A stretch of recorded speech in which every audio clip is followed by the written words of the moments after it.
Unfortunately, Pakistan is facing a perfect storm.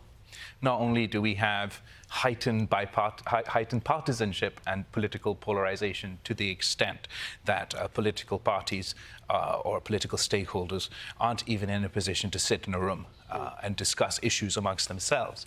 We're also facing an economic crisis.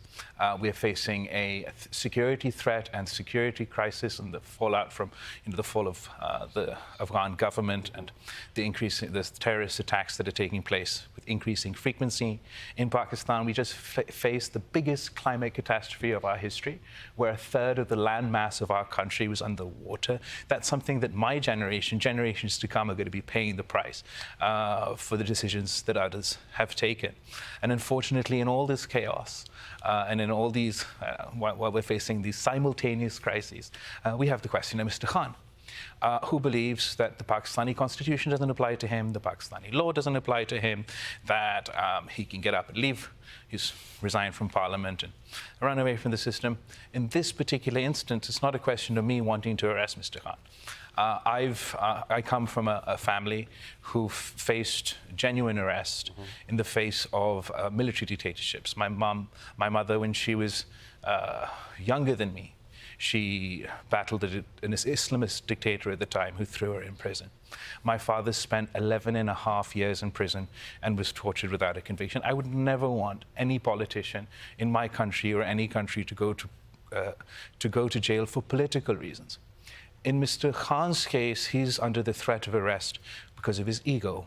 He says that the courts are saying that he has to come to court and fight his cases, whatever cases are against them.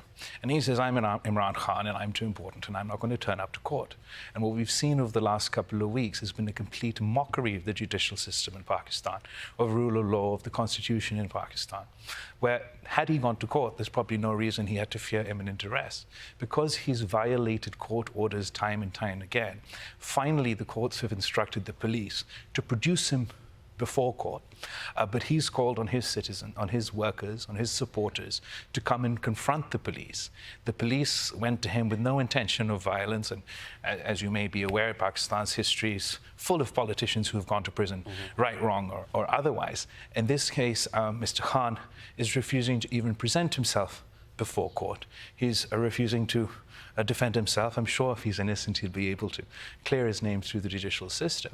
So we're caught in a situation where there's this political chaos playing out on the streets and distraction from the real issues that are affecting everyday Pakistanis. Pakistan has been most of our history under direct military dictatorship. After the assassination of my mother, there was a brief period of democratic transition. Political parties came together.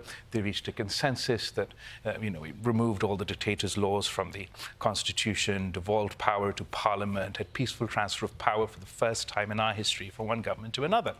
And those people, or those forces that benefit from undemocratic rule in Pakistan didn't like that. So they supported Mr. Khan and brought him into power, and that's now blown up not only in those individuals' face, but has had severe consequences for our country.